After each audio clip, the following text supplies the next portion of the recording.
are now on the sidelines of the 62nd session of the Commission on the Status of Women that is taking place here in New York at the United Nations. We've got Thandi Modise, who has been leading a strong 6-member delegation from the South African Parliament, who have been taking part in a number of discussions in a wide range of commissions as well as in the General Assembly.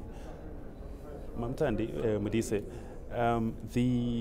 this year's session of this Commission on the Status of Women, the theme is challenges and opportunities in achieving gender equality and the empowerment of rural women and girls. How significant is it that you've got issues relating to rural women and girls taking the center stage on a global forum like the United Nations Commission on the Status of Women?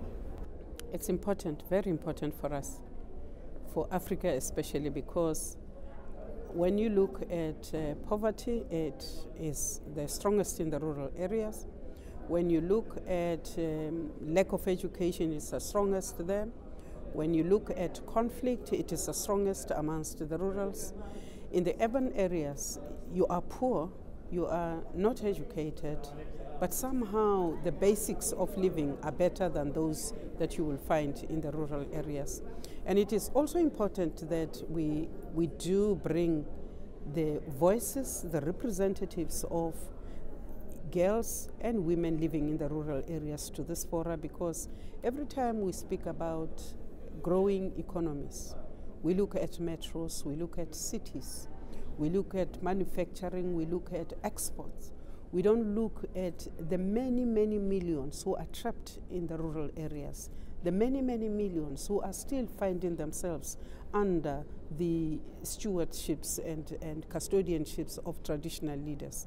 We look at women who, because they married and because the husband dies, are forced to let go of their property, sometimes their children in other countries. We still have incidences where young girls are forced into marriage. We will still have incidences where the children are disinherited because the parents have died. So it is important for us to not only talk to this education and to this economic empowerment, but to bring these stakeholders and the people who are mostly affected right here at the United Nations, so that we can then confront the heads of states whose terrain this is actually, to say the women of the world were here. They spoke with one voice. This is what they are saying.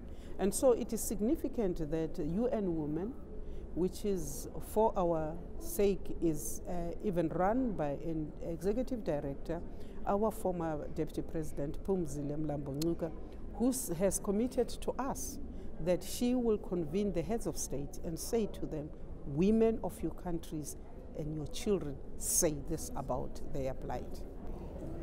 And as you have touched on, the issues of Ukuthwala, they continue to persist, especially in the rural villages, where you are confronted, young rural girls, women are confronted with these backward practices that are conducted under the guise of tradition and culture. These laws that Parliament passes, how do we as Parliament ensure that they begin to bite in order to dissuade this kind of practices? These issues, Ukuthwala, these two very evil practices are cloaked in many of our countries as cultural and customary practices, and we are told that we cannot touch them. But for us in South Africa, our constitution guarantees the right to dignity, irrespective of what religion or tribe or racial group we belong to. So it is very important for us to learn, for instance, from what Zimbabwe says they are doing, that Ukuhlola has been outlawed, that they will prosecute anybody who is brought to them that such and such a child was investigated for virginity and whatever. So it's important for us sometimes to meet at this fora, because then we can look at how do they craft their piece of law, how are they policing that act, We do know that ukutwala in South Africa is spoken to. Rape is disallowed, and therefore technically when a woman or a girl child is twalad, they can open a case. But it is not strong, because once this child is 18 or 16 or over 12, there are technicalities there that you are forced to look at. So it is important, again, to come to these fora and to look at what are they doing in that region. Can we learn? Can we adapt? How are they policing? Is it really plausible? And they are also learning from South Africa how we are dealing with the issues. And linked to that, there is an issue of land dispossession, where women are deprived and not allowed to own land, or the land that was rightfully theirs is taken away from them and given to another male member of the family. And there is an issue of, before Parliament now, of beginning to design a process, a constitutional process for land redistribution, land expropriation without compensation. You have said very strongly in some of the discussion that we've had here that any ownership of the land or process of land redistribution must benefit women. It must see women beginning to own land in the great majority, because after all they constitute 51% of the South African population, and yet they are owning only 15% of the land currently. It's true. We decide what our families eat. We decide how frequently they eat. We are the ones who are left in the rural areas taking care of the land. When our husbands and our fathers die, we are dispossessed because we are simply women. We are looking at these practices.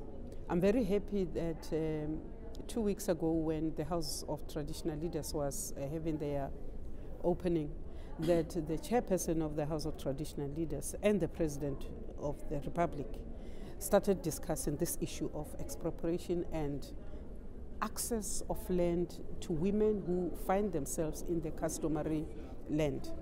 It's important for us because South African women came out with a slogan, and they have said, 1 hectare, 1 woman. Are we going to do that? Will it help? It will help in the rural areas, because it means that we will be forced as women to make sure that that hectare provides housing, provides us with a cow, with a goat, with chicken, with planting, because then we can begin to eat decently, we can sell, we can take the children away. Already you are beginning to upgrade economically the welfare of women.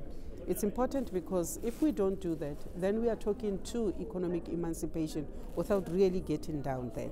But when expropriation really happens, I am hoping that women in South Africa will also be queuing to get land. I am also hoping that we will not just be giving women land, that we will actually help them make that land productive. Because the qualification that says the land must be productive and we must not harm food security must not be used to exclude aspiring landowners who are black, who are female, who are rural, to have access to land. You've also said that women and girls, especially those who are living in rural villages, they are not only interested in being agriculturists. You have mentioned that there are certain economic opportunities that need to be opened also for women, and you've also touched on the issue of education and educating women and girls to ensure that they stay in school as long as possible. Can you expand on that? Well, I'm a rural woman. I aspire to be in the military. It's a profession. I'm a politician. My granddaughter is going to start with her PhD in geology. So why must I think that every young girl and every young woman must only eke out a living? If my granddaughter and my daughter decide that they want to be agriculturalists, well and good. If they want to be on a satellite and go and discover new planets. Let South Africa open up the access to education, medical basics, housing. Let us help the person who finds themselves in the rural areas to actualize their dreams, because then you begin to give meaning to equality and equity in South Africa. For as long as we want to think that when you are in the rural area, you're not dreaming about anything else than having subsidized electricity, then we're not dreaming. Let us dream of producing professionals and experts in all walks of life from every corner of our country, whether they are male or female. And also, it is very important, and not a coincidence, that you are the chairperson of the NCOP, one house of parliament that has got direct link with communities. As we are talking now, there is taking parliament to the people that is unfolding in the Eastern Cape. It goes to rural villages, to townships, etc. How do we make sure that, for instance, the experiences derived here through discussions and some of the decisions that are taken here find their way to advance the interest of rural women and girls? I think that program, Taking Parliament to the People, is important because it arms members of parliament with reality. You don't hear, you see, you can converse. You interact with reality. You meet up in a committee or in parliament and you hold the executive to account. It's important to bring members of parliament to institutions like the CSW, because then we hear how the counterparts in other countries are doing their business. It's important that we come here because we share experiences, we learn from one another.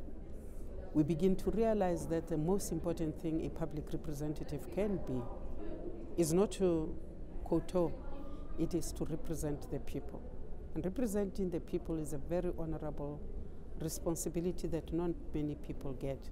So my advice would be, let us do our job diligently and without fear or favor. And Ms. Gabriela Peron, who is the first female president of the Interparliamentary Union, and I know that in Russia last year, South Africa supported her candidacy to become the president of IPU. She requested a meeting with you, and she met you on the sidelines of this session of the Commission on the Status of Women. Would you like to take us through the discussion that you had? Yes, we met because Mexico is on the eve of going to the elections. We met also because it is good to have a woman heading this inter-IPU. We met because as women go up the ladder, there are things that happen to women. We met because there are concerns that we have that for the first time in a long time you have a woman who is the president of the IPU. We're not seeing her as visible as we'd like to see her.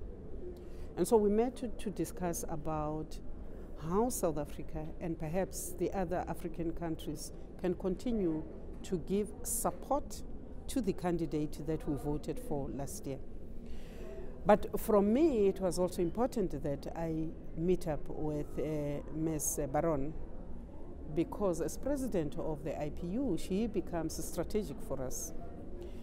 Africa is a continent that is mineral rich, but that is afflicted with conflicts precisely because of these minerals. We are poor, we are uneducated, we are all over. But we are not in the structures, in the multinational institutions where we should be. So for the first time, Africa will field a member who will be in the Permanent Security Council. And South Africa is vying for that position. So it was important for me to speak to Ms. Peron to say we are lobbying. South Africa has been endorsed by the continent, and we are hoping that through the IPU, we will get more and more heads of state agreeing to South Africa to get to that position. So it was a bilateral. It is important for us to continuously do that. Ma'am Ms Modise, thank you very much for joining us on the sideline of the 62nd Commission on the Status of Women here in New York, the United Nations. Thank you very much. Thank you.